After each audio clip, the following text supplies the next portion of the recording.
Didier, vous êtes un inspecteur de l'automobile. Inspecteur parce que vous signez de D. Eric, Tout à fait. vos initiales et votre nom de famille. Vous êtes rédacteur, illustrateur, web journaliste. 3 à 4 termes pour des métiers qui généralement sont assez séparés, ce qui fait votre originalité puisque vous avez les 4 scopes en un seul mot. Et vous êtes chez l'Argus depuis 2005. Mais la spécialité, c'est que normalement quand on est journaliste, on est assez différent du monde de l'automobile, on est même en dehors, et rares sont ceux qui ont fait la passerelle, la bascule de l'automobile vers le journalisme. Vous en faites partie, puisqu'à l'origine, vous avez été designer chez Peugeot en stage et chez Eliez pour, à l'époque c'était encore France Design à Cerizay. Et puis diplômé de Créapol en 2003, il me semble. Tout à fait. Après ces 2 années dans l'automobile, vous passez dans le journalisme à l'autojournal, qui est un peu l'institution du scoop automobile depuis les années 50. Le premier journal même à s'être fait interdire dans le salon automobile des années 50 par Citroën. Et puis finalement une petite année à l'autojournal qui se conclut à l'Argus pour 15-16 ans même de présence. Et en tant qu'illustrateur et rédacteur de la rubrique Nouveautés, mais aussi web journaliste puisqu'on vous retrouve généralement derrière ou devant la caméra pour des présentations. De plus en plus, oui. Et puis ce développement, l'Argus, c'est un journal que, si vous le connaissez, a beaucoup d'histoire, plus de 120 ans je crois d'historicité. Un peu moins. Une cote qui est bien évidemment suivie, surtout sur le Bon Coin qui désormais a racheté l'Argus et qui sert à tous les margoulins pour dire que leur voiture valent plus que la réalité. Mais en réalité, cette appartenance à l'Argus a vu un journal complètement muet, voire muté. Vous étiez le journal des professionnels, vous êtes devenu le premier média automobile sur les réseaux sociaux à diffuser de l'information devant même les classiques Auto Plus ou l'Auto In Magazine. Et vous avez fait notamment des diaporamas ou des illustrations véhicules, votre spécialité. Alors, bienvenue, bien sûr. Merci. Je vais commencer par te tutoyer parce que je n'ai pas l'habitude de vous voyer les gens, sinon ça va emmerder tout le monde. On se tutoie hors antenne, donc tant qu'à faire. Exactement. Et puis surtout, on est ravis de t'avoir, je le répète, parce que ça fait plaisir. Et on remercie l'Argus qui nous fait confiance, ainsi que toi évidemment, dans ta présence parmi nous. Parmi notre émission de ce soir, puisque nous avons 45 minutes devant nous et que le temps tourne et que, comme dirait la SNCF, il faut tenir la minute, eh bien on va commencer par un petit tour dans le passé. On va passer dans les années 50, et si Serge en régie nous montre le diaporama auquel nous pensons, nous allons faire un voyage dans un monde où même le général de Gaulle n'était pas encore au pouvoir. Je pense à la DS de 1952, qui avait été imaginé par l'autojournal, enfin c'était même plus qu'imaginé, puisque c'était vraiment le... Elle avait été détronchée, comme diraient les services secrets. Elle avait été surprise dans la résidence de Paul Magès, qui était le concepteur de sa suspension oléopneumatique, parce que des résidents sur place avaient dit « c'est bizarre, il y a un drôle de truc qui ressemble à un scarabée roulant qui circule ». C'était en réalité la structure de la suspension, et ça fuitait pas mal du côté de la rue du Théâtre, le bureau d'études de Citroën, et... Voici que l'autojournal, 3 ans avant la présentation de la DS, présente la voiture qui doit remplacer la traction. Et juste après, 3 ans plus tard, ils en remontrent une autre illustration, on peut passer à l'image d'après, qui est en réalité, on est 3 semaines avant le salon de l'automobile, mais la DS est toujours secrète, elle n'a toujours jamais été vue. Même le numéro qui va l'annoncer, le Paris Match, avec Gina Lollobrigida qui montre la voiture, ne pourra pas paraître au moment du salon de l'auto, puisqu'en réalité, il y aura une grève dans la presse. Donc c'est un peu dommage pour Citroën qui va interdire le numéro de l'autojournal. Ils vont ensuite régulièrement titrer sur numéro interdit au salon. Mais pourtant, vous avez ce qui est aussi considéré comme la voiture du siècle. Ou la DS, une œuvre d'art, comme nous dit Pascal, photographe dans le chat. Et oui, complètement. Je crois qu'on est tous d'accord là-dessus. Et tu nous disais, Didier, que c'était le mythe fondateur de la profession journaliste. Et l'autojournal en vit encore, en 2004, on en parlait encore, ce scoop ou... Non, maintenant il y a d'autres formes de scoop, mais ça reste dans l'ADN de l'autojournal en fait. Alors justement, voyons ce qu'il en est devenu 40 ans après. Absolument, oui, 40 ans après. Didier, pour toi, on a retrouvé des Photoshop, des illustrations des années 90-2000. On en a sélectionné 10. Et on va faire un petit jeu tous ensemble, on va essayer de deviner quel modèle était imaginé par l'autojournal, par Auto Plus, bref, par les revues automobiles de l'époque qui existent encore aujourd'hui. Et on va voir ça tout de suite. Alors Serge, ça s'appelle, la première illustration à montrer s'appelle Illustration-1. Mais si en même temps Serge s'amuse dans le chat, on est mal. C'est une Peugeot rouge. Voilà, super, c'est celle-ci. Oh, c'est mignon. Alors je vais vous dire après, dans quelques secondes, de quand ça date. Didier, est-ce que tu as une idée du modèle qui était imaginé à travers C'est un peu tôt cette pour être la illustration? 106, là. Un peu tôt ou un peu tard? Parce que, quoique non, elle existait déjà, la 106. Est-ce que ça aurait été la 107, la Peugeot 107? Alors, on nous dit 206 dans le chat, on nous dit 1007. Toi, tu nous dis? Moi, j'aurais dit peut-être la 107, mais... Parce que ça me fait penser un peu à la Peugeot Tulipe aussi, il y avait un concept car. C'est vrai, il y a un petit air, la Tulipe qui date de 96 de mémoire. Puis le côté, c'est des portes de 206, je pense. On dirait bien, effectivement, une poignée de 306. Alors là, et c'est une base de 307 d'ailleurs, parce qu'on voit la custo derrière, c'est une 307. Bien vu. Ça fuse dans les commentaires. Alors dans le chat, vous n'y êtes pas. La bonne réponse, elle a été donnée au tout début par Didier. C'était la Peugeot 107 qui a été imaginée ici en avril 2001. Donc 3-4 ans avant sa sortie à peu près. Un peu loin quand même. Elle a des phares énormes. Elle a des phares énormes. Plus long que le capot presque. Ouais, c'est ça. La 207, allez les avoir d'ailleurs. Hein. Cela dit, oui, quelque part. Même les feux qui débordent là, comme ont l'air relativement longs. Je sais pas si à l'époque, je crois que c'était une illustration d'Auto Plus, si Auto Plus avait imaginé l'arrière à l'époque, mais en tout cas, c'est vrai qu'à l'avant, on a les phares qui font quasiment toute la face avant. Allez, on continue. Illustration 2. Là, on passe chez Ford. Oh, ça je sais. Ça, c'est le premier C-Max. Ouais. Avec un avant de Ford car. Exactement. Et des côtés de focus. Absolument. Et l'illustration date justement de 98. Donc on est à la présentation de la Ford Focus, 5 ans avant l'arrivée du C-Max. C'est une couverture de salon de l'autojournal. Oui, je pense avec le fond blanc, oui, c'est clair. C'est exactement ça. C'est exactement ça. Allez, on continue. Voilà. Oh, ça c'est mignon ça. Ça date de 1997. La Saxo? Non, c'est un peu... La C3. Pas la Saxo. Enfin, celle qu'on n'appelle pas encore C3 d'ailleurs. C2 ou C3, il y avait les deux. Ah, c'est pas la C3, il y a une bonne réponse dans le chat. La plurielle? C'est pas la plurielle. La 607. Non. Non, c'est pas. Tu peux répéter la date? 1997. 1997. Alors pour le coup, le modèle de série qui a débouché dessus est sorti bien plus tard. Et tu peux t'inspirer des réponses dans le chat. La C1? C'est la C1. Il y a un peu de ça dans les phares, effectivement, l'avant. Après, je pense qu'ils avaient aucune info à l'époque, hein, mais c'était effectivement une mini Citroën qu'ils inventaient. Alors, j'ai flouté le titre, mais je crois que c'était mini Citroën qui était écrit. Et c'était, bah voilà, en théorie... C'est étonnant, la pointe en haut du pare-brise, en fait. Ça tire tout droit, et puis après, il y a des choses... On a oublié de finir le haut de la voiture, c'est pas grave, continue. Ils vont faire des grands pare-brise avec le C4 Picasso. Qui arrive. Comment elle a été faite selon toi? Enfin là, vue de nez comme ça, cette illustration, enfin avec quel type de... Ça c'est au feutre, hein, je pense. C'est au feutre, ouais. Ouais, c'est à l'ancienne. Hein. Wow, c'est au feutre, marqueur Pantone. Et à l'époque, il y avait encore peu d'informatique parce qu'on n'avait pas les résolutions de ouf. Ouais. Et ça se faisait comme les dessins de designer de la même manière. Bah, tu me parlais de René Desmarais, il a une formation de designer et au début, il sketchait à la main en fait. Comme du feutre à l'alcool d'après Célia. Et effectivement, Guillaume, c'est vrai que c'est peut-être plus la C2 en fait que cette illustration a j'allais dire inspiré. Non, clairement pas, mais en tout cas que cette illustration imaginée. Peut-être la C2 effectivement. Il y a beaucoup de Xanae aussi, même dans la couleur d'ailleurs du véhicule. Bah, c'est clairement inspiré des concepts de l'époque. Ouais. Ah mais c'est pour ça que les couleurs étaient complètement absurdes. Non mais il y avait des BMW violettes, des Volkswagen roses, le genre de choses qu'on retrouve pas. Hein. Là par exemple, on va le montrer à la caméra. Hop. Tiens, regarde. Hop. On avait une K violette. Alors il faut monter la caméra peut-être. Je vais mettre la grande. Ah super. Hop, on va le porter comme ça. Alors, ce numéro de l'Autojournal 1997, peu usé, vous est proposé à la vente pour un prix tarif d'entrée de 50 €. Oui, 50 €. Qui dit mieux? Qui les enchère? On y va. Oui, on reconnaît le coupé 406 absolument, on reconnaît un Renault Scénic aussi. Puis surtout une coccinelle verte.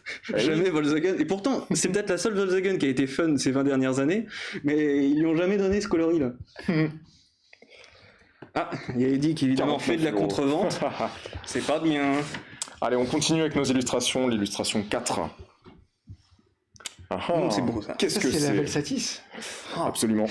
Non, la initiale même. L'initiale. Alors, ouais, l'initiale. C'est censé représenter le modèle qui débouchera sur la Velsatis. Mais l'illustration date de 96-97. Et donc, effectivement, c'est pas mal inspiré du concept car initial. Et à côté, on voit un modèle... Ford Ka non, alors c'est une Renault aussi. Et je crois qu'ils essayaient d'imaginer un modèle encore plus petit que la Twingo. La Renault 2. Le Twizy. Peut-être qui sait, 15 ans avant, tu vois, ils imaginaient le Twizy.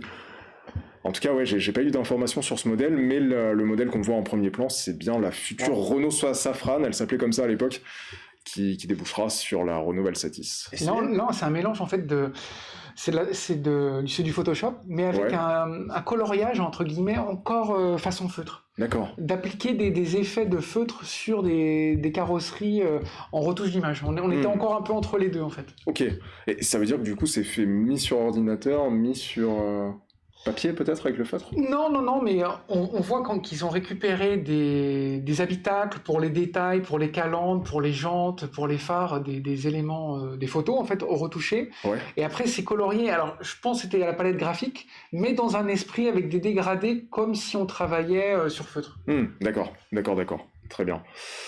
Allez, on passe à l'illustration 5 maintenant. Qu'est-ce que c'est que ça? Je le sais. L'Avantime ou l'espace? Ah, c'est l'un des deux, effectivement. C'est l'Avantime avec une base de Velsatis Concept. Ah, et encore, je crois qu'on était juste avant la présentation du Velsatis Concept. Ah oui. Je crois qu'on était en 97, donc c'était une année avant la présentation du concept Avantime. Donc vous avez raison, effectivement, dans le chat, vous aussi. François Ravi, je crois. Non. Tu l'aurais préféré comme ça ou comme la tienne, je préfère la mienne. Ah, moi aussi. Mais si elle pouvait être plus facile à conserver, celle-là, comme ça, je prends quand même. Là, on était en 97. Maintenant, on passe à l'illustration numéro 6. Je ne sais plus du tout en quelle année on était. On est un peu plus... Il faut voir que dans le cas de l'Avantime, beaucoup avaient fuité. C'est-à-dire qu'on avait tout de suite dit à Matra des 96 que l'espace était fini. Ce qui était quand même assez risqué quand même pour lancer un modèle neuf. En fait, on n'allait plus le produire. Et ils avaient très vite dégainé leur concept de monospace coupé auquel personne croyait. Alors que d'ordinaire, désormais, plutôt, les constructeurs gardent le plus longtemps possible leurs concepts un peu originaux. Je pense notamment à Citroën avec sa C4 haute. Ça s'est très tardivement su qu'elle allait être un petit peu haute sur patte. La C5 aussi. Mais si à partir du moment où la C4 est arrivée, on s'est dit qu'ils allaient récidiver sur la C5. Là, à l'époque, même 4 ans avant, ils avaient dégainé en fait tout le cahier des charges, mais on change de sujet. Effectivement, on change de sujet et on change de marque. Ça s'agite dans le chat. Alors, ce n'est pas le X5, ce n'est pas le X3 non plus. Eddy, ce n'est pas le X6 900 000. C'est le X9. C'est le X6. Le X6, qui a été imaginé en 2005 par Autoplus à travers cette illustration. Donc 2 ans avant la présentation. Et il y avait d'autres versions, je crois, sur les côtés. Ouais, c'est ça. Tu vois, alors le V5, c'était censé être la série 5 Gran Turismo. La 5 GT, oui, la proactive Sedan, voilà. la PAS. La PAS, tout à fait. Le V3, c'était à mon avis l'équivalent. Enfin, déjà, non, pas la 3 GT, je pense que c'était plutôt le monospace, série 2. Active Tourer. Alors, je pense qu'ils l'imaginaient déjà dans les années 2000. C'est fou. Et que c'était celui-là. En parallèle, ils avaient un autre projet là qu'on a ressorti il n'y a pas longtemps. Oui. C'est BMW Classique qui a sorti ça, de 2004. Ah, il est dingue ce projet, je trouve. Étonnant, en 3 portes avec une vitre arrière qui se replie comme un millefeuille pour mettre des vélos. Et à côté, c'est vrai que le X6, il est extravagant, mais il était moins osé que ce clairement, 3 portes, un style de Z4 SUV, c'est clair qu'il était dingue. On en parlera peut-être dans une prochaine émission. Il y avait la Gina aussi à la même époque, en 2009, qui avait été sortie, et quand ils la montraient, en fait, elle a déjà 6 ans, vous savez. Avec la toile souple pour modifier les formes. Et qui s'ouvrait au niveau du moteur, avec une fermeture éclair en zip. Allez, je vois que le temps file. On va montrer une dernière illustration à faire deviner à Didier et à vous. Là, ça, c'est du lourd. On est à la fin des années 90. On est en 97-98. Qu'est-ce que c'est que ce truc? Peugeot, mais c'est incroyable. C'est pas la 206 quand même. Et a priori, c'est basé sur une maquette, ou même on devine derrière. C'est pas la 607, ni la 206 ou la 207. Comme pas la 308. C'est pas la 308, non, c'était trop tôt pour la 308. En quelle année c'était? 97 à peu près. 97 ouais. Dans le chat, il y en a qui ont bon. 307. Non, la 306, elle existait déjà, de toute façon. Elle existait déjà, c'est pas la 407, c'est la 307. C'est la 307, ils imaginaient la remplaçante de la 306, donc on est 97, et a priori, c'est l'Autojournal là ici qui présentait cette illustration. Sans doute qu'ils avaient débusqué une maquette qui ressemblait à ça. Qui n'a pas été retenue. Absolument, et tant mieux, j'ai envie de dire. J'ai jamais été très fan de la 307, mais franchement, je préfère quand même 1000 fois la 307 qui est sortie à cette proposition-là, largement. Avec une calandre qui est quand même très, très particulière et qui n'a clairement pas été retenue sur d'autres modèles. On retrouve un thème en arc de cercle du clignotant qu'on aura vu après à l'arrière dans les 206 plus ou des choses comme ça. C'est vrai. De toute évidence, Guillaume aimait beaucoup cette illustration. Guillaume. Quand même pas toi, pas maintenant, pas après tout ce que tu as fait. Bon, effectivement, bien joué à tous. C'était la Peugeot 307. François, je te propose d'enchaîner puisque le temps file et Didier, tu dois nous laisser d'ici une demi-heure à peu près. On va passer à la deuxième partie de cette émission. Là, on a évoqué le passé, on va évoquer maintenant le futur des illustrations de presse et puis on va te voir à l'œuvre puisque on voit sur la deuxième caméra des illustrations, des sketchs que tu as pu faire qui sont parus récemment sur largus.fr dans un futur 1008 chez Peugeot. Tout à fait. Donc on va parler de ça justement, de l'avenir des Photoshop. François, je te laisse prendre la main. Eh bien, je prends la main. C'est comment le présentateur maintenant, la question pour un champion? C'est Samuel Etienne, qui est sur Twitch d'ailleurs depuis quelques semaines maintenant. On le salue, même s'il ne nous regarde pas. Salut Samuel Etienne. Mais salut Etienne ou salut Samuel? Salut Samuel. Bon. À moins qu'on l'appelle par son nom de famille, mais ouais, ça... Monsieur Etienne. Monsieur Etienne ou Samuel. Donc aujourd'hui, chaque jour est assez rythmé par des nouvelles illustrations de véhicules. On a encore aujourd'hui Renault qui présentait sa Mégane qu'ils ont camouflé par-dessus, et à tel point que les dessins de presse, il n'y en a plus des masses, et pas que dans la presse comme Le Monde, où il n'y a plus vraiment de caricatures ou autre.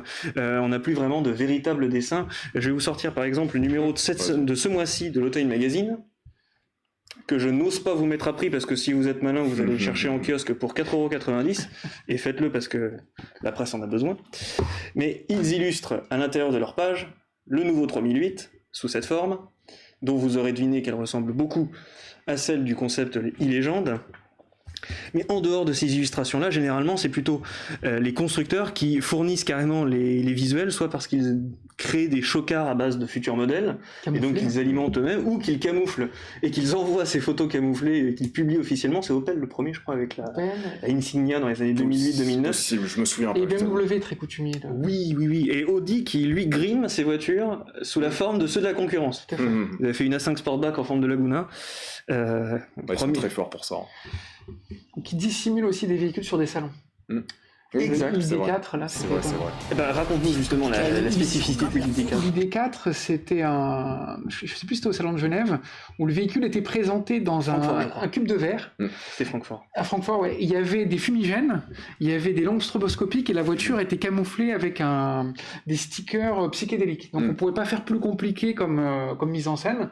Tout ça pour montrer la voiture quelques mois après, mais ça, c'était dans une politique de teaser en fait, avec des stades différents. Ce qui fait que, dit autrement, ce que vous aviez dans la presse il y a de cela 20 ans. Je vous sors un magazine, pas de mise à prix, il n'existe plus. Autolive numéro 8, et voyez au centre le Renault Espace qui était présenté, et si vous allez dans les pages intérieures, ils avaient même réussi à illustrer la nouvelle 307. C'est bien parce que c'est 5 juste en dessous, hein, c'est ça. Et là c'est 5 juste en dessous. Ouais. C'est bien parce que le magazine sent la cave jusqu'ici, même à travers le masque. C'est historique. C'est historique.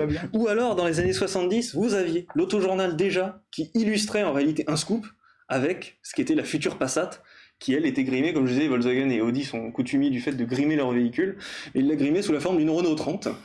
On peut même en retrouver les photos en page intérieure. Cette longue introduction pour demander, attention... Yep. Non, c'est bon. En fait, je crois que les agrafes viennent de mourir au niveau de la couverture. Là. D'ailleurs, on peut voir la magnifique pub derrière.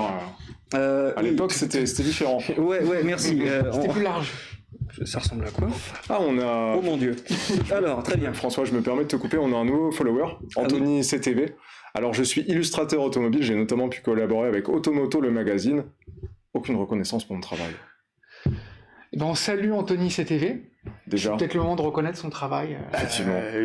Quand il nous donnera son vrai nom, on pourra peut-être, enfin s'il le souhaite, hein, aucune obligation, mais évidemment, on reconnaîtra ton travail, mais là pour le moment, merci. On l'a pas fait. Cool. Merci Anthony. Ceci pour demander comment est-ce qu'aujourd'hui, quand on est journaliste, on essaye de s'adapter à cette nouvelle donne d'illustration automobile. J'ai peut-être une idée là-dessus, c'est que toi, tu imagines carrément les véhicules du futur en reprenant ton véritable métier premier, qui était celui de designer et non pas celui d'illustrateur. Alors ça dépend des échéances, parce que là on a l'exemple peut-être de la 1008 qu'on a publié il y a pas tellement longtemps.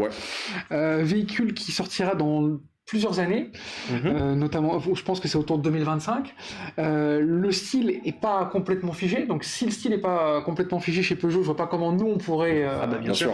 Donc on revient aux esquisses, aux tracés pour donner une déclaration d'intention, pour donner un gabarit, donner une posture, une intention sur le véhicule, et comme ça le lecteur en fait, on lui vend pas un rêve qui n'existe pas en fait.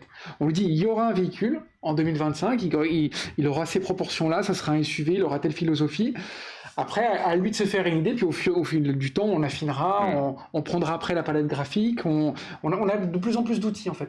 On a un spectre de plus en plus large. Ça permet d'éviter la fameuse légende selon laquelle certains clients se rendaient en concession en montrant un dessin de presse et demandaient à la concession « je veux cette voiture, je sais qu'elle va exister, la preuve elle est publiée dans la presse ». C'est arrivé quelquefois. C'est très rare, ça arrive très très rare, mais on a vu un exemple sur une Citroën C5 de seconde génération. Un client nous avait appelé, il nous avait dit « nous on veut celle qui est dans l'Argus » et le concessionnaire ne comprend pas, évidemment, il ne pouvait pas comprendre, mais c'est arrivé qu'une fois en 15 ans, on n'a pas eu beaucoup non plus. Ça veut dire on doit être assez fier quand même quand on entend ça, non ? Oui, ça fait plaisir, c'est ça vrai. fait plaisir. Même si le véhicule de série n'était pas tout à fait comme ça, après, des fois on a un peu plus de latitude, on a un peu moins de contraintes, donc on peut faire des choses peut-être un peu plus osées ou qui coûteraient plus cher à fabriquer. Ce qui fait que...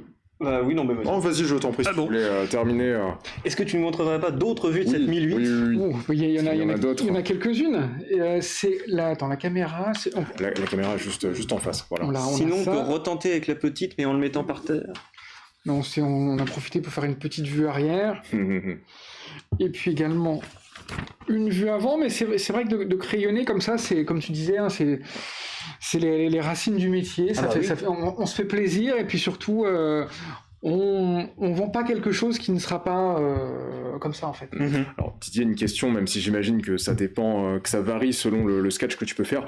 Tu mets grosso modo combien de temps pour faire, typiquement pour ce 1008, tu as mis combien de temps pour faire ces 3 vues-là et pour l'imaginer ? C'est assez dur à dire parce qu'en fait, avant de faire ces vues-là, on a fait plein, on a crayonné, Ça c'est une exclusivité, du coup on les a jamais vues sur l'Argus. Mais oui, tout à fait. Ça permet de... Première mondiale. Quand on réfléchit à des proportions, à des thèmes, avant de les remettre sur les proportions, parce que là on savait que le véhicule allait avoir une posture un peu comme un Jeep Renegade, avant de le remettre aux proportions, on part un peu de manière libre.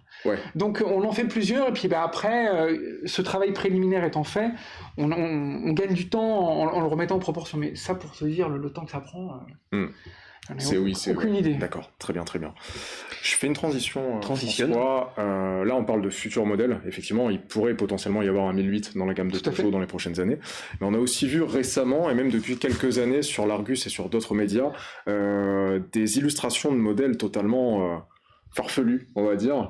On pense notamment à la Renault Fuego que tu as imaginé pour le 1er avril. Alors farfelu, on ne sait jamais, peut-être que Renault va imaginer une version néo-rétro, nouvelle génération de la Fuego. Mais toujours est-il que pour l'instant, en tout cas, tu l'as imaginé vraiment... Ça, c'était un clin d'œil avec Gilles Vidal, le directeur du design de Peugeot.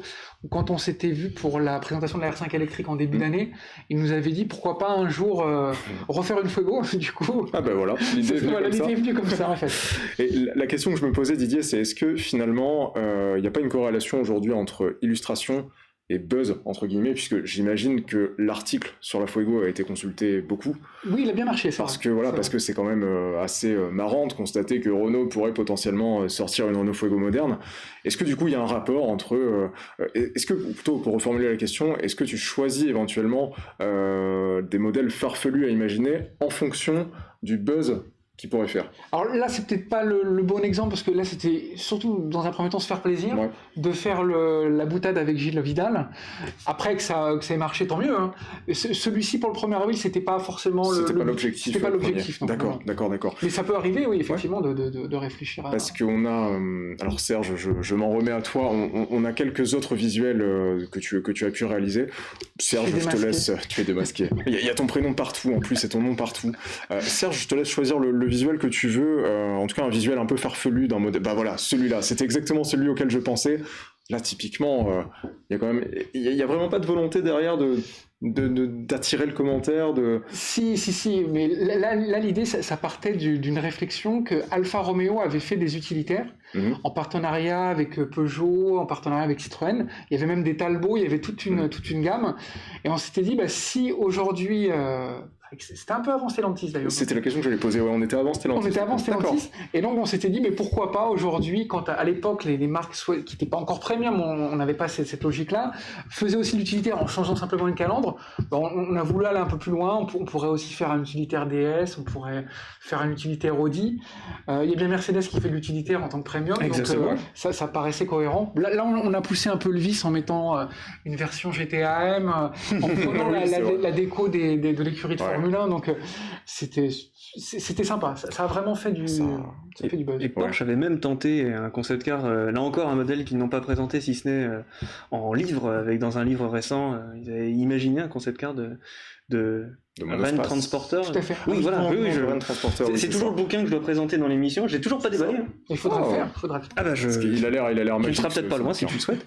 Il y a 2 questions. Je te laisse peut-être les prononcer. Oui, effectivement. Alors je remonte le fil avec toi. Vous choisissez, c'est Campagnard tout à l'heure. C'est ça. Vous choisissez ce qui vous plairait ou vous réfléchissez comme la marque, ce qui est possible avec les contraintes de fabrication, etc. On respecte évidemment les contraintes de la marque. Par exemple, pour la Fuego, il fallait que ça soit crédible. Donc, il y a des éléments de la R5 électrique. Là, on prend des éléments... Là, comme c'était dans le cadre d'un poisson d'avril, pour cette critère, on est allé beaucoup plus loin. On a mis des éléments du concept tonalé, tout à fait, puis des roues GTA. Mais dans le cadre d'un projet classique, on respecte l'ADN de la marque. On se dit que on veut pas trahir l'esprit de la marque. En fait. Bien sûr. Peut-être qu'on peut montrer un exemple. C'était, je crois que c'était la Renault Talisman. Je crois que c'est l'une des toutes dernières illustrations. D'ailleurs, il y a un duo. Il y a la Talisman avant et la Talisman juste avant. Ah bah voilà, ça c'est la Talisman avant a priori. Exactement. On appelait encore Laguna, je crois. Oui, Laguna 4, c'est ça. Et on reconnaît une base de Mazda parce que le designer Van den Acker venait de chez Mazda. Oui, et puis il y avait des proportions de la Mazda 6 qui s'y prêtaient en fait. Ouais.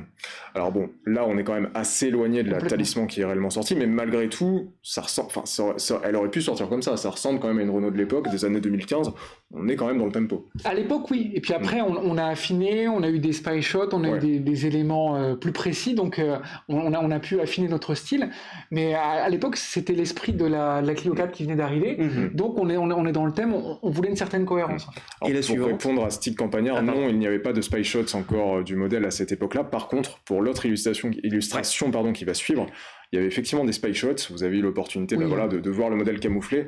Et bah là, tout de suite, ça ressemble quand même beaucoup à la Talisman qui est sortie. C'est clair. Il manquait que finalement, non, les crocs étaient là. Effectivement, ils étaient plus fins, mais ils étaient quand même. Il y a des éléments d'espace, je crois, là-dessus. Oui, toute la sortie. Donc, tous les phares, c'est des phares. Et je pense pas que ce soit des phares d'espace, mais plutôt les phares du concept initial Paris. Oui, tout à fait. C'est possible. Tout à fait, c'est ça. Ouais. Et c'est une base pas d'Arteon, mais le concept qui préfigurait l'Arteon. Ah oui, c'est ça, sport coupé, quelque chose. Ouais. Et je vais peut-être me faire taper dessus, j'espère que Renault ne regarde pas, mais j'avais découvert la maquette dans une autre vie du véhicule avant sa présentation à la presse, et il y avait une version qui était grimée avec sur les côtés une face... gauche, c'était Initial Paris, la face droite, c'était une Talisman GT. Jamais existé, puisqu'ils ont fait une S édition à la place. Mais voilà, j'avais 5 ans pour fermer ma tête, les 5 ans sont passés, je n'ai plus de... C'est vrai, il y a prescription maintenant. Exactement, il y a prescription. On parlait librement. Exactement. Alors on a une dernière question, Didier, dans le chat. Ça arrive que vos illustrations arrivent sur d'autres sites que l'Argus. La Mégane RS restylée, je crois que c'est de vous, et j'ai cru la voir sur le site. Alors généralement, ce qu'on met, on met des watermarks pour éviter ce genre de choses. Ça, c'était vrai au tout début quand on faisait de l'internet il y a 5-6 ans, où beaucoup d'internautes faisaient des clics droits, on piquait des éléments. Alors on le fait toujours, mais on cite toujours nos sources. Ah mais c'est pas une critique. Ah, mais il y a pas mal de blogs qui faisaient ça, ou même des gens qui nous piquaient nos textes, changeaient l'ordre des paragraphes, ils nous citaient pas, et on se retrouvait avec les dessins plus les textes publiés sur d'autres. Alors François, Didier, je vois que le temps file un petit peu. Didier, tu dessines très bien, je crois qu'on peut le dire. Ah oui. Il y a quand même quelque chose qu'on aimerait bien te faire, c'est un petit sketch comme ça, improvisé. Dites-nous dans le chat s'il y a un futur modèle qui pourrait sortir prochainement, qui vous plairait, que Didier dessine, et il va le faire pour nous, pour vous. On vous laisse quelques secondes pour nous dire dans le chat quel modèle vous plairait le plus. On peut même voir des essais de ces 4 modèles en attendant, pour meubler. Et on va passer à la nouvelle caméra, la petite caméra. Alors on attend quelques propositions. On a 4L, Twingo, Multipla 2, SUV Ferrari, une nouvelle RCZ. Didier, on va te laisser le choix. Une vraie nouvelle Golf. C'est sympa pour la vraie. Ça fait plaisir. Multipla. Multipla revient 2 fois. Didier, choisis parmi ces propositions. Tu les vois du coup, 4L, Twingo, SUV Ferrari, nouvelle SL, hypothétique futur Lancia. Ah, le côté de futur Lancia, ça pourrait être un gros défi, puisque la marque n'a quasiment plus rien. peut-être une future... La Twingo, ça me plaît bien en fait. Twingo. Va pour la Twingo. Allez. On peut tenter une Twingo. Allez, Twingo, c'est parti. Didier Rick nous dessine en direct sa vision de la Twingo, d'une nouvelle Twingo. Alors, on va peut-être décaler un tout petit peu, effectivement. Excuse-nous, Didier. Non, pas de souci. La caméra pour qu'on voit bien. Voilà, Serge va s'en occuper. Voilà, on va faire les réglages. On voit un petit peu mieux. Voilà, on vous le présentera bien sûr à la fin, quand Didier aura fini, mais là vous pouvez voir déjà un petit peu... Et rappelons d'ailleurs que la Twingo a une longue histoire. Si on va dans l'acception très longue, c'est un projet de 25 ans qui s'appelait le VBG, le véhicule bas de gamme. Là, comme ça, c'est bien. Comme quoi, Renault n'hésitait pas, en tout cas en interne, à vraiment dire ce qu'était son projet, qu'on a longtemps vu dans la presse, d'ailleurs sous forme de spy shot, sous forme de photos volées, de maquettes, sous forme de dessins, sous le nom de Renault 2. Tout le monde y est passé, hein. Il y a eu Action Automoto, l'Automobile Magazine, l'Autojournal, tout le monde a vu une Renault 2 pendant plus de 20 ans, jusqu'au projet W60, la dernière itération de la VBG, et qui a été signé juste avant l'arrivée de Patrick Lequément au style Renault. Et la W60 a rejoint, selon la légende, un container, charge au nouveau directeur du design de Renault d'en faire quelque chose ou pas. Ce qui fait que quand Lequément arrive à la tête du style Renault en 88, il me semble, de retour de chez Volkswagen, il visite les locaux qui à l'époque étaient à Rueil, du style Renault. Et il est déjà à l'époque avec certains des grands noms du style encore d'aujourd'hui, Jean-Pierre Plouet qui était avec lui, Thierry Métros qui faisait ses premières années aussi. On avait également Axel Brunn, une histoire qui vous est racontée, je crois aussi par Christophe Bonneau dans son livre sur le design Renault. Et parmi les projets qui étaient en cours, il y avait la Safrane, dont le style tardait à se définir et qui allait finir un petit peu fade dans la version de 92, la Clio dans un style très monolithique à la R19, et puis il y avait ce projet avec des phares tout carrés à l'avant, mais tout le reste était tout rond. D'ailleurs, elle était un petit peu plus petite que la Twingo définitive, il y a une sorte de rapport de 1,6, 1,7 de réduction. Et Lequément qui visite les locaux avec à l'époque Raymond Lévy, et Raymond Lévy qui lui aussi, lui ça faisait déjà 1 an et demi qu'il était à la tête de Renault après la disparition, l'assassinat de Georges Besse. Ils découvrent tous les deux la voiture et ils tombent d'un commun accord. Cette voiture, c'est même pas que c'est un projet à envisager, il faut la produire et on va la produire. Charge ensuite, et ça a été toute l'histoire du projet Twingo, du projet qui deviendra de W60 X06. Ça sera l'ambition de son chef de projet de réussir à en faire une voiture rentable, puisque c'était monsieur Dubreuil, Yves Dubreuil, qui a été le chef de projet de cette voiture. Il en a même fait pas mal de dessins, il crayonnait lui aussi pendant les réunions, et il raconte sous la forme d'un manuel de l'anti-management ce qui a été le projet Twingo. Je terminerai avec cette anecdote, puisqu'il disait que... Ça y est, ça... Il disait avec... premier jet. Je termine avec cette anecdote pour dire que quand Yves Dubreuil racontait le projet X06, il disait qu'ils étaient dans le même plateau projet que la Laguna, qui était la porte d'à côté. Et pour savoir où se trouvait le projet Twingo, il suffisait de suivre les rires. En face, on ne rigolait pas. Alors est-ce qu'on rit avec cette nouvelle Twingo? Je sais pas. C'est pas mal du tout. Ça me fait rire. Allez, Didier, je me permets de le prendre pour le montrer du coup. Je crois qu'elle n'est pas détachée. Ah oui, il n'est pas détaché. Effectivement, bien vu. Faire attention quand même. Hop, merci. Hop, voilà, pour que vous la voyez un petit peu mieux. Ça mériterait d'être affiné. Alors Didier, explique-nous un petit peu comment tu l'as imaginé cette Twingo. Je l'ai imaginé peut-être un peu plus SUV aujourd'hui parce qu'on a des véhicules électriques, on a des plateformes qui permettent d'avoir les roues dans les coins. Pour avoir les batteries dans le plancher, donc c'est un peu le propre des véhicules aujourd'hui, c'est un peu comme ça. La Renault 5 d'ailleurs en témoigne. Les rondeurs, bon, c'est posé comme ça, mais moi l'idée c'est de garder la philosophie de la première Twingo. Oui, on le voit avec le capot plongeant aussi. Complètement, le côté monospace, pas ce qui s'est passé sur les générations qui ont suivi. Merci les crash tests. Voilà. Et puis après, voir, il n'y a peut-être pas forcément besoin de calandre parce que l'électricité fait que les refroidissements sont différents, donc sans doute en bas une entrée d'air vraiment par le bas, des voies assez larges pour avoir une posture un peu dynamique. Puis après il y a encore beaucoup de travail, mais en tout cas c'est un projet qui est inspirant la Twingo, de refaire cette voiture ludique. Hop, je te le rends. Alors Didier, je vois qu'on a encore un petit peu de temps. Est-ce que ça vous ferait plaisir dans le chat que Didier refasse un sketch d'un autre modèle du coup? Il y a eu pas mal de propositions juste avant. On a eu la Multipla, on a eu la nouvelle SM, on a eu... Qu'est-ce qu'on a eu d'autre, François? Comme proposition. On a eu une future Lancia. Alors la nouvelle Lancia, moi, même si ça mérite peut-être une réflexion qui est assez riche, je pense, et assez longue, mais sinon la nouvelle SM effectivement. Ou alors Multipla, c'est revenu très souvent. Et je vois que le lobby Multipla, Avantime RCZ aussi revient souvent. Et Citroën DS aussi de la part d'Anthony. La Citroën DS, c'est un exercice très difficile là, comme ça en direct, c'est très très risqué. Pourquoi donc, justement? Parce que ça mérite, comme on parlait tout à l'heure pour la 1008, de faire plein de croquis préliminaires, d'aller sur des pistes, d'en abandonner d'autres, de revenir, c'est pas... On ne devient pas l'héritier de Bertoni du jour au lendemain. Complètement. Une version Lancia du Multipla. ça c'est méchant ça. En tout cas, le Multipla revient en force. Je vois que Guillaume milite. On a le lobby du Multipla là, qui est là. Les Multipla. Un nouveau Multipla par Didier Rick. Et est-ce qu'on pourrait dire qu'une marque a un meilleur design plutôt qu'une autre? Quelle est la marque qui aurait le meilleur design? C'est une question de stick campagnard pendant que le dessinateur dessine, mais il y a quand même des emmerdeurs pour lui poser des questions sur le côté.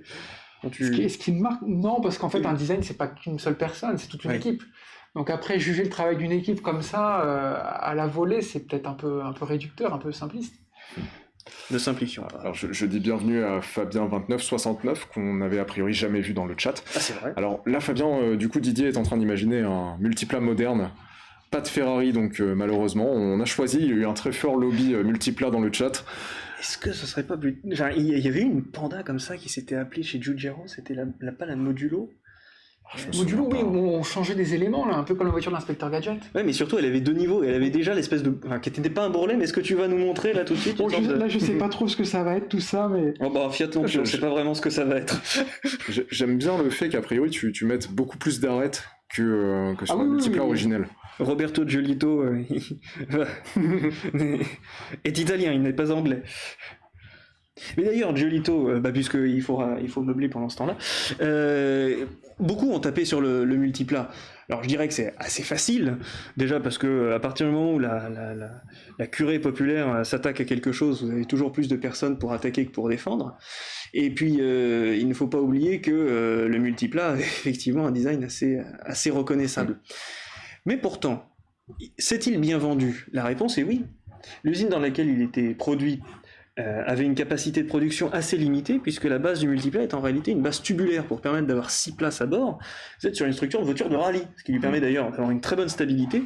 Les gens de chez Villebrequin ou d'autres sites qui tentent de les tuner et de les modifier, de les sportiviser, ne s'y sont pas trompés. Et puis, si vous avez une structure tubulaire, vous ne pouvez pas forcément la fabriquer à des 1000 et des 100. En réalité, la capacité de production de l'usine du Multipla, c'était 60 000 exemplaires par an. Il s'est vendu en 5 ans à 310 000 exemplaires, je vous laisse faire le calcul.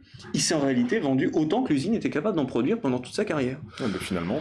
Secondo, certes, le style a été très très décrié, mais c'est avec la Fiat 500 la seule voiture qui a eu le droit de se retrouver exposé au Museum of Modern Art de New York, le MoMA, en tant que démonstration de style automobile ultime. Et on pourra dire que certes, c'est peut-être une consécration d'un monde de l'art plutôt que du monde des fans d'automobile, mais c'est déjà pas mal. Et ensuite, Roberto Giolito, pour ceux qui pensent que quand on a dessiné le Multipla, on n'a ni goût ni talent, c'est aussi celui qui a fait la Fiat 500 avec le concept car Trépuno de 2004. Ouais. Si bien qu'on pourrait dire que, pour les plus critiques, il leur a fait le meilleur et le pire de Fiat, mais surtout il leur a donné ce qui est aussi la seule cash machine de Fiat aujourd'hui, la 500, un design immuable depuis 19 ans, 17 ans même, on n'a plus vraiment les chiffres, mais depuis 14 ans, pardon, 17 ans c'est pour le concept, 14 ans c'est pour le modèle de série, et une capacité aussi à avoir créé une gamme autour de la 500, 500X, 500L, 500L Living, on ne fait pas, on n'arrive pas à ce genre de talent ou à ce genre de réussite qui ne se conteste pas à partir du moment où ça réussit, ça a beau être moche, ça a beau être décrié, mais on n'arrive pas à ce genre de résultat sans raison. Je vois que Didier est en train de faire les derniers réglages. La 6 Italia aussi, 202 est au MoMA. 6 Italia qui a une histoire très très étroite avec Porsche, mais qu'on vous racontera peut-être un jour. Oui, parce qu'au MoMA, effectivement, il y a la Fiat Multipla originelle. Oui. Je reprends une question, alors j'essaye de la mémoriser, puisque là, elle a défilé dans le chat. C'était une question de Stick Campagnard, je crois, qui t'était adressée, Didier. la question c'était de savoir quelle était ta voiture préférée dans la production automobile actuelle, dans les voitures en vente actuellement, voire de toute l'histoire, voilà, de tous les temps. Si tu en as une en particulier. Dans la production actuelle, c'est assez facile. Enfin, c'est assez facile. J'aime bien l'Audi e-tron GT, qui a des formes assez étonnantes. Alors après, une sportive électrique, c'est un autre débat, je ne veux pas rentrer dans celui-là, mais en termes de renouvellement de l'identité, il se passe des choses. Ce que j'adore, c'est surtout les Facel Vega. Ok. Jean-Danino sort de ce corps. HK500. Finalement, on retrouve presque un point commun entre une Audi e-tron GT et une Facel Vega, c'est ce côté très long capot, moi ça me fait penser à... Qu'est-ce qu'il y a ? Le micro.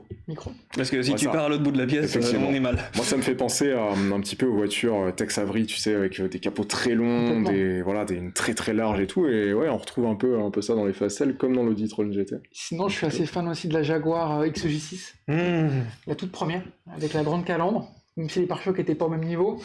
Mais production anglaise oblige. Voilà, ça reste un véhicule très intéressant pour moi. La XJS aussi, peut-être ? La XJS aussi, oui, ça a son charme. Il y a ce côté un petit peu voiture de Cruella avec l'immense capot du V12. Et voici donc le multiplat. On va effectivement le montrer. Je reprends encore les questions dans le chat. On a une question. En quoi roules-tu, Didier ?